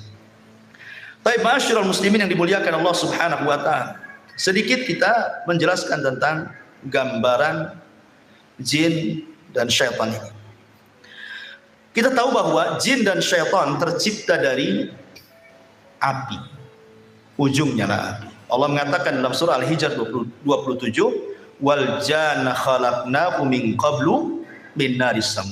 Dan kami telah ciptakan jin sebelum Adam dari api yang sangat panas. Dan juga Allah mengatakan dalam surah Ar-Rahman 15, wa khalaqal jan mim marijim min nar. Dan dia menciptakan jin dari nyala api. Dan juga Nabi SAW mengatakan khuliqatil malaikatu min nur wa khuliqal jan mim marijim min nar. Malaikat diciptakan dari cahaya, jin diciptakan dari nyala api. Dan jin diciptakan lebih dulu dibandingkan manusia. Dan malaikat diciptakan lebih dulu dibandingkan jin. Malaikat dulu diciptakan, kemudian jin, kemudian manusia. Adapun bentuk atau sebutan-sebutan jin dalam bahasa, sebagaimana disebutkan oleh Al-Imam Ibnu Abdul Bar dan yang lainnya, al-jinnu inda ahlil kalam wa ahlil ilmi bil lisan yanziluna ala maratibah. Jadi jin itu menurut ahli kalam dan para ulama bahasa, mereka membagi jin itu menjadi beberapa bagian, ya. Faida zakaru al-wahida minal jin khalisan kanu jinni. Fa in aradu annahu mimman yaskunu ma'an nas qalu amir wal jam'u ummah. Wa in kana mimman ya'ridu lisibyan qalu arwah. Fa in khabutha wa ta'arrama fa huwa syaitan. Fa in zada ala dzalik fa huwa marid. Fa in zada ala dzalik wa qawi amruhu qalu ifrit. Jadi jin itu kalau jin murni maka disebut jin. Memang jin murni dia. Ya. Dia tidak macam-macam. Ya, dia tidak ganggu. Ya, jin muslim lah kayak gitu ya. Enggak ganggu dia. Ya jin-jin gitu saja. Ya. Kemudian yang kedua, kalau yang tinggal bersama manusia yang di rumah-rumah antum tuh, setiap rumah ada jin. Ya, maka disebut amir atau jamannya ammar atau ummar. Ya. Kemudian yang ketiga, jin yang mengganggu anak kecil. Itu disebut arwah. Kan ada anak kecil itu, bi, kok ada apa ya di situ? Nah, ya, anak-anak kecil kan kadang-kadang ngomong begitu kan. Itu bukan punya indera keenam, bukan indigo, bukan orang sakti itu. Kan ada tuh orang dibilang anak saya sakti karena melihat setan, melihat jin. Bukan indigo, itu orang kena kerasukan jin itu. Diruqyah anak kayak gitu. Nah, itu yang ganggu-ganggu anak-anak kita itu disebut arwah. Kadang-kadang dia nunjuk ke gelap. Kok nampak itu? Kita nengok tak ada apa-apa. Anak kecil ini ngomong ada di situ. Yang lambe-lambe dia katanya. Nah, itu disebut arwah, ya kan? Kemudian yang keempat, yang jahat dan sering mengganggu itu disebut setan. Nah, kalau jin yang jahat disebut setan. Ya. Kalau yang di atasnya setan lebih jahat lagi, itu disebut marid. Sampai ada dukun Yaman yang paling sakti, dia pernah menyihir ulama. Sampai buhulnya itu berapa meter. Pakai kain, itu jarumnya berapa ribu jarum. Dikubur di kuburan. Tobat dia. Ya, dia cerita. Dukun nih, habis tobat karena dia nyesel, mengusir ulama masalahnya kan. Tobat. Dia menceritakan ya tentang ditanya soal jin yang tidak mungkin beriman sama sekali. Dia mengatakan namanya marid. Itulah yang kemudian oleh Nabi SAW disebut bahwa kalau datang bulan Ramadan, maka setan-setan diikat. Siapa yang diikat? Jin marid ini yang diikat. Karena ini jin yang paling jahat. Dia tidak ada jin marid yang beriman. Jahat sekali mereka. Ya, makanya diikat jin-jin yang ini. Tapi yang lain-lainnya tetap aja dilepas. Ya. Jadi tidak semua setan diikat di bulan Ramadan. Ya, karena ada hadis yang mengatakan ketika Rasul mengatakan idza ja'akum Ramadan futihat abwabul jannah wa ghuliqat abwabun niran wa sufidatis syayatin, dan setan diikat. Di riwayat yang lain maradatus syayatin, jin yang marid itu yang diikat, yang jahat sekali. Ya, makanya di bulan Ramadan wajar masih ada juga orang yang tak puasa kan. Nah, itulah jin yang lepas tuh yang tak puasa, ya kan. Kemudian yang paling jahat lagi, di atasnya marid ada lagi, dan lebih garang lagi dia. Ah, itu disebut ifrit. Dia kuat. Makanya di zaman Nabi Sulaiman apa kata ifrit? Aku bisa pindahkan istana Balkis sebelum kau berdiri, katanya. Ya kan? Saking kuatnya. Itulah bawahannya iblis. Ifrit. Dia bisa pindahkan istana Ratu Balkis sebelum Sulaiman berdiri lagi. Nah, itu istilah-istilah yang disebutkan para ulama. Kemudian juga Nabi SAW mengatakan al-jinnu salah satu asnaf. Jin itu ada 3 jenis. Ya. Sinfun lahum ajnihatun yatiruna fil hawa, wa sinfun hayyatun wa kilabun, wa sinfun yahilluna wa yat'anun. Nabi SAW mengatakan dalam riwayat Tabrani dan Al-Hakim dengan sanad yang sahih, jin itu 3 kelompok. Yang pertama, jin yang bisa terbang. Jin itu bisa terbang. Makanya kenapa mereka punya maqaidu lisam'i, di atas awan mereka punya pos-pos. Mereka terbang ke awan. Ya, kemudian mereka buat pos di atas awan, nanti dari pos itulah mereka saling panjat pinang. Ya, satu jin ke jin sampai ke langit. Kemudian yang paling atas mendengarkan ucapan malaikat. Disitulah mereka mencuri dengar. Kemudian akhirnya disampaikan ke jin yang bawahnya sampai yang di pos yang di atas awan itu. Baru setelah itu dia turun ke bawah terbang, cari dukun. Kemudian jualanlah kalimat-kalimat Bani Piro kan itu. Ini saya punya kabar bagus. Terjadi kerjasama antara jin dan dukun. Itu pun kalimat yang hak dicampur adukan 99 kedustaan. Ya, baik. Kemudian ada jin yang berbentuk ular dan anjing. Ya, ada jin itu yang berbentuk ular dan anjing. Bahkan Syekhul Islam Ibnu Taimiyah rahimahullahu taala bahwa jin itu bisa menyerupai apa saja. Bisa menyerupai apa saja, kecuali Nabi. Gak bisa. Jin tidak bisa menyerupai Nabi. Tapi selain Nabi bisa. Ya, bisa menyerupai. Makanya kenapa saya pernah bertanya kepada salah satu guru saya. Waktu saya belajar di Yaman, belajar kitab Fathul Majid, Sarah Saibu, kitab Tauhid. Jadi saya tanya, namanya Syekh Adnan.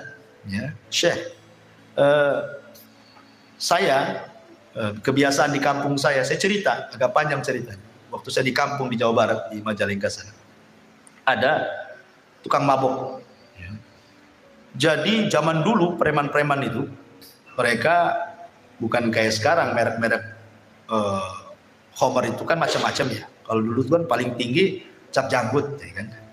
Anggur cap janggut. Ya, kalau dulu kan, itu sudah mabok tuh minum itu.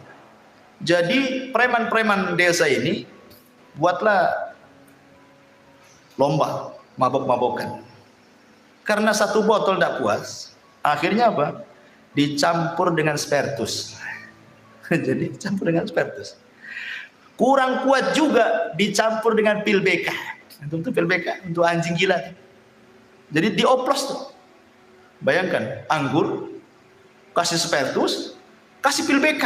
Gimana? Overdosis mati. Mati, kepala preman itu mati. Beberapa orang mati, preman juga mati itu gara-gara overdosis. Jadi zaman bahula kan, zaman dulu itu, preman itu paling takut dengan hantu. Orang-orang dulu kan takut kalau cerita-cerita setan itu, karena banyak tahayulnya orang-orang desa. 1 minggu nggak ada orang berani keluar. Gara-gara kematian itu. Karena nggak wajar matinya kan. Akhirnya banyaklah tahayul. Orang-orang desa, katanya aku melihat preman itu sedang duduk di jembatan katanya. Ya, di tempat saya itu ada namanya jembatan Harewos. Di situ ada, di Harewos itu katanya ada dia sedang duduk. Jadi saya tanyakanlah cerita ini kepada Syekh Adnan. Mungkin nggak saya bahwa orang mati ini bisa hidup lagi? Karena ini cerita nyata gitu. Ini dongeng dari desa saya, ya, di Majalengka sana. Katanya saya itu mungkin saja. Tapi bukan orang mati itu hidup lagi, bukan itu. Tetapi itu adalah jin korin. Setiap manusia itu punya jin korin, kata Syekh. Lah, yang tahu tentang sifat kita, ya bentuk kita itu jin korin kita, karena sejak lahirnya sudah ada pada badan kita kan gitu. Sehingga dia tahu sifat kita, bentuk kita apa. Jadi kan dia memungkinkan dia tasyakul persis seperti kita. Jadi ketika dia mati, jinnya ini sudah menakut-takuti orang. Karena sudah tugasnya selesai, memberikan wasis, orangnya sudah mati kan. Berarti jin ini keluar, dialah jadi jin yang bebas. Akhirnya nakut-takuti orang. Boleh jadi itu jin korin. Nah, jadi ada jin itu yang berubah bentuk seperti itu, kayak manusia. Bahkan Syekhul Islam mengatakan bahwa ada di sebuah tempat itu, di gunung-gunung, di lembah-lembah itu, jin-jin itu sengaja berubah bentuk jadi manusia, seolah-olah mereka menganggap penunggu di situ. Makanya dulu di zaman jahiliyah kalau lewat di sebuah tempat, maka mereka akan berlindung kepada penghuni tempat itu, kan orang jahiliyah itu. Wahai penunggu tempat ini, gitu kan, tolong jangan ganggu saya, ya, saya mau jalan. Akhirnya ngasih sesajen. Maka dari situlah turun ayat wa innahu kana rijalun minal insi ya'udzuna birijalin minal jinni fazaduhum rahaqa. Turun ayat ini. Ya. Dan ada sebagian kalangan dari manusia meminta bantuan, meminta perlindungan kepada sebagian jin, akhirnya menambah kekufuran. Yang anehnya lagi, jin yang dulunya dimintai perlindungan, jin yang masuk Islam, dianya masih kufur. Kan tidak tahu kalau jin yang masuk Islam, kan yang lain nggak nampak. Kan itu. Masyaallah muslimin yang dimuliakan. Kemudian juga yang ketiga, ada jin yang lepas dan berjalan ke sana kemari. Ya. Jadi inilah 3 jenis jin. Baik, kalau ada yang bertanya, bagaimana jin itu akan diazab oleh Allah Subhanahu wa taala dengan api sementara dia tercipta dari api? Jin masuk neraka, dihisab oleh Allah sama dengan manusia. Kalau dia masuk neraka dicipta dari api, tentu dia tidak akan terbakar. Ya. Maka ini dijawab oleh Asy-Syaikh atau Al-Imam Ibnu Aqil dalam kitabnya Al-Funun bahwa jin itu tetap merasakan azab, merasakan sakit kalau dibakar dengan api, sebagaimana manusia juga kalau ditumbuk tanah juga sakit. Karena maksudnya jin tercipta dari api itu asal penciptaannya sama dengan Adam, asal penciptaan dari manusia, tapi anak turunannya tidak dari tanah, ya dari ibu bapak. Makanya kalau antum ambil pisau, antum kemudian iris tangan antum, yang keluar kan bukan pasir, bukan tanah, ya darah kan begitu. Berarti bukan lagi tanah. Jadi hanya Adam saja. Sebagaimana juga dari kalangan jin itu yang diciptakan cuman bukan iblis, ya di atasnya iblis lagi. Ya apa Sumiyah itu siapa namanya, kata Imam Nukatsir itu dalam Bidawaniyah. Ya iblis ini kan ceritanya panjang. Dalam cerita Israiliyat disebutkan, ini cerita Israiliyat, tidak ada Quran, tidak ada di dalam sunnah. Jadi ketika jin itu merusak di bumi, ya maka malaikat diturunkan untuk memenjarakan orang-orang jin-jin yang jahat. Kalau tidak mau tobat, mereka akan dibunuh, dipenjarakan, dibuat. Sehingga kemudian anak pembesar jin itu, bayinya diambil oleh malaikat, dibawa ke langit, dibesarkan di langit. Jadilah kemudian dia jin yang soleh karena hidup bersama para malaikat. Akhirnya dia kemudian bejat karena tidak mau sujud, jadilah dia iblis. Nah gitu ya. Nah, wallahu alam, itu kan cerita Israiliyat ya. Tapi yang jelas bahwa itu asal penciptaannya saja dari api, anak turunannya bukan api. Jadi kalau dibakar dengan api ya tetap sakit. Buktinya adalah Nabi SAW pernah diganggu ifrit dalam sholatnya. Dicekiknya ifrit itu sama Nabi, ludahnya keluar terasa dingin. Kenapa nggak terbakar tangan Nabi? Bukankah katanya dia tercipta dari api? Berarti kan sudah bukan api lagi. Yang kedua, riwayat bahwa Nabi SAW pernah mau didatangkan Syihab binan nar. Jadi jin ini membawa kayu bakar yang ada apinya dan hendak membakar wajah Nabi. Dan kalau memang dia tercipta dari api, ngapain bawa kayu bakar, bawa api? Tangannya aja disentuhkan gitu, kan terbakar dia, ya kan? Tunjukkan bahwa dia bukan lagi dari api kan gitu. Itu kan bapak moyangnya aja dari api, turunannya ya dari bapak ibunya jin lah kan gitu. Karena jin juga nikah sama dengan kita. Jin itu loh kurang lebih kehidupannya dengan manusia. Ada RT, ada RW, ada lurah, ada kecamatan, ada pemilunya juga, ada partainya juga, bermadhab juga, ada Syafi'i, Maliki, Hambali, Zahiri, ada Syiah juga, ada Mut'ah juga mungkin mereka. Ya, apa mereka berorganisasi? Anda tahu juga. Apakah mereka ikut organisasi apa gitu? Wallahu alam. Tapi yang jelas kehidupan mereka sama dengan manusia, kurang lebih saja. Ya, tidak kurang, tidak lebih. Baik, kemudian jin mukallafun. Jin mukallaf, artinya mukallaf itu sama dengan manusia juga, disuruh sholat, puasa, zakat, haji. Persis. Quran yang kita baca itu juga Quran yang dibaca mereka. Ya, hadis yang kita baca itu pun hadis yang dibaca mereka. Karena nabi mereka dari manusia. Ya, jadi jin itu kebanyakan belajar agama kepada manusia. Jadi kalau jin belajar agama kepada manusia jadi ustaz. Tapi kalau manusia belajar ke jin jadi tukang sihir. Terbalik kan itu. Ya. Jadi jin itu belajar agamanya kepada manusia. Karena nabinya juga manusia. Wa inna minna salihuna wa inna minna salihuna wa minna duna dzalik. Kunna taraika kidada. Di antara kami ada yang soleh, ada yang tidak soleh, kami bertingkat-tingkat. Kemudian juga makanan jin disebutkan dalam sebuah hadis Abdullah bin Mas'ud radhiyallahu anhu. Jadi ketika Nabi SAW diundang untuk ceramah di kalangan jin, bagaimana Rasul tahu bahwa di situ ada jin berkumpul ribuan? Ya tentu malaikat yang kasih tahu. Rasul kan tidak melihat jin. Ya, malaikat ngomong, kamu ke sana, itu ditunggu oleh bangsa jin, ceramahlah kau di sana kan itu. Nah, setelah Nabi SAW berceramah, ketika itu kemudian jin-jin ini bertanya soal makanan. Kata Rasul SAW, ya. Maka Rasul mengatakan, lakum kullu azmin dzakara smallah alaihi yaqa'u fi aydikum aw farama yakunu lahman. Kata Nabi SAW, makanan kalian adalah tulang yang habis dimakan orang.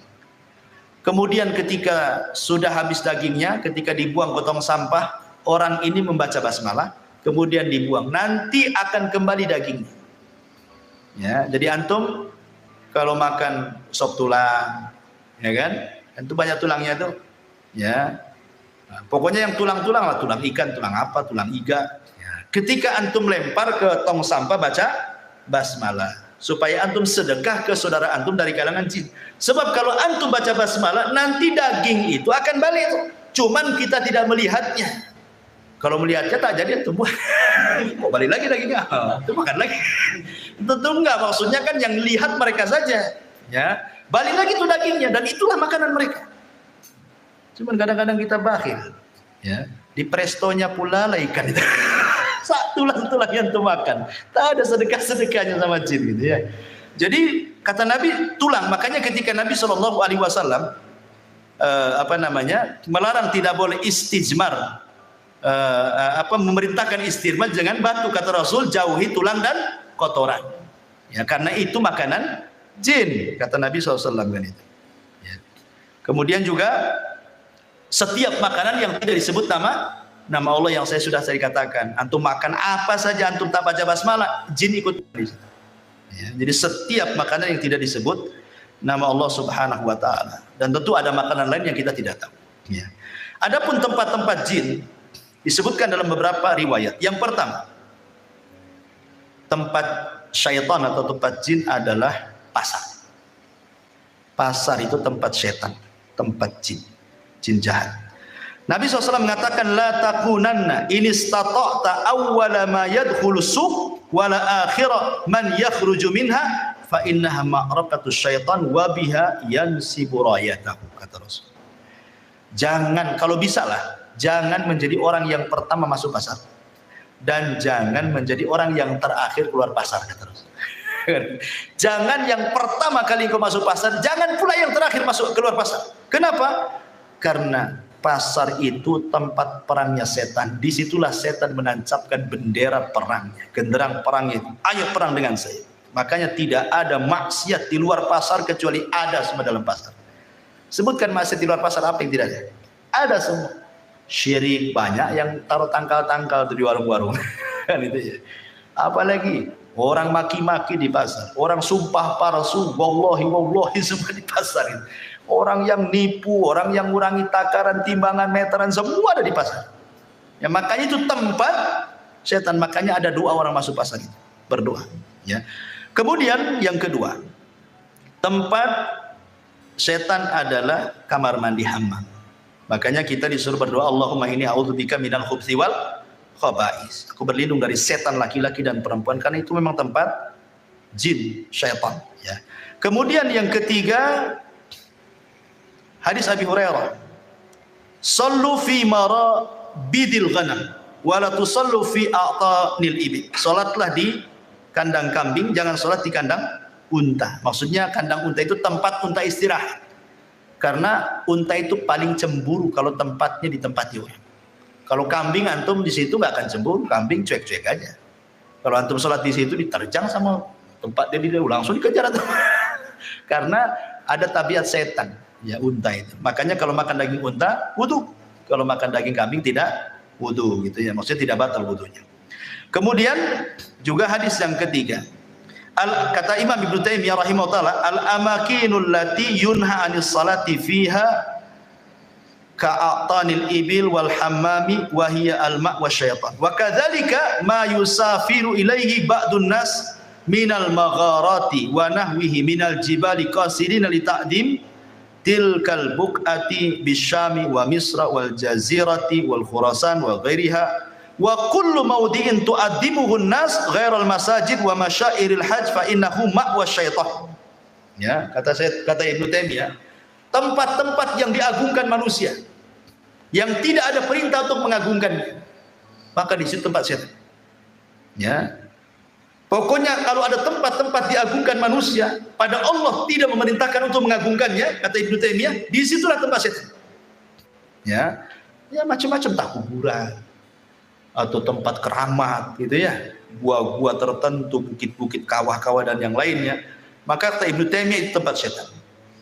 Kemudian hadis Abu Qatadah, hadis Qatadah dari Abdullah ibn Sarjis radhiyallahu an, Nabi SAW mengatakan naha an yubala fil hujri. Rasul melarang tidak boleh kencing di lubang. Ya. Lah itu kalau toilet itu kloset ada lubangnya.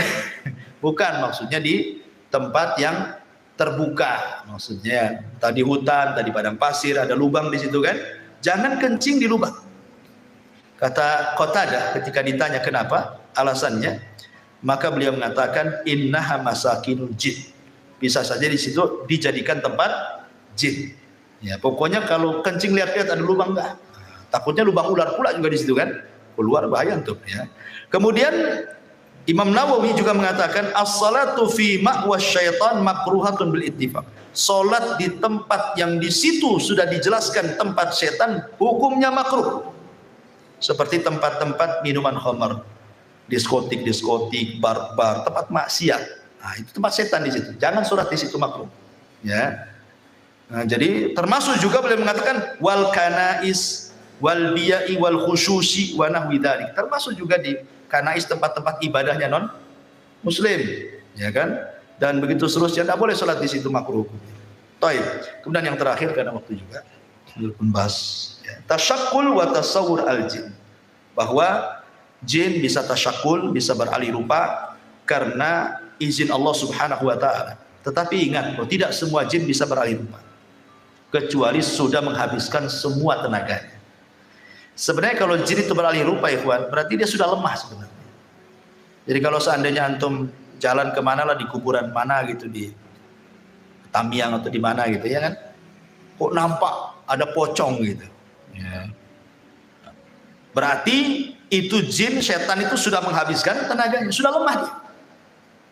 Jadi nggak perlu takut lagi gitu maksudnya. Lemah kalau jin sampai kemudian beralih rupa, sudah menghabiskan tenaganya ya. Jadi justru kalau makin berani dia lemah sebenarnya. Cuman kita tidak. Kita yang takut kan gitu. Kemudian juga ada yang mengatakan dalam sebuah referensi itu bahwa sebenarnya jin itu beralih rupa karena dukun. Jadi di kalangan jin itu ada dukun juga. Jadi dia datang ke dukun jin, dimantra-mantrai, maka dia akan menjelma seperti apa. Jadi dukun itulah dukun dari kalangan jin yang merubah dia sehingga dia ingin jadi apa gitu ya. Dan itu akhirnya menakut-nakuti manusia. Ada juga jin itu beralih rupa maksudnya mewarnai dirinya. Nah, diwarna-warnai dirinya supaya nampak ada kaibat, ada apa gitu ya. Kalau kita jalan di kegelapan tuh seset, ada apa aja gitu ya. Tahu warna apa, bisa saja. Ya, karena sekali lagi mereka tidak bisa menyakiti kita. Mereka itu hanya menakut-nakuti saja. Ya, mereka menakut-nakuti dan mereka akan mencari semua media bagaimana kita tahu. Ya, entah lewat angin, entah lewat bayang-bayang, entah lewat suara, entah lewat mimpi, begitu. Nah, umpamanya seorang penakut dalam rumah nih, sendirian. Ya, pertama PLN mati. Yang kedua hujan lebat. Yang ketiga apa lagi? Tetangga pula anjing berisik. Hari Jumat, kliwon lagi. Gimana? Kalau penakut ikhwan, padahal itu gorden tuh goyang-goyang kena angin. Antum sangka di situ ada setan kan itu? Ya memang ada setannya sebenarnya, karena setan itu akan masuk di bayang-bayang, digoyang-goyang, di suara angin, di suara apa saja, pokoknya setan itu berusaha menakuti antum supaya antum takut.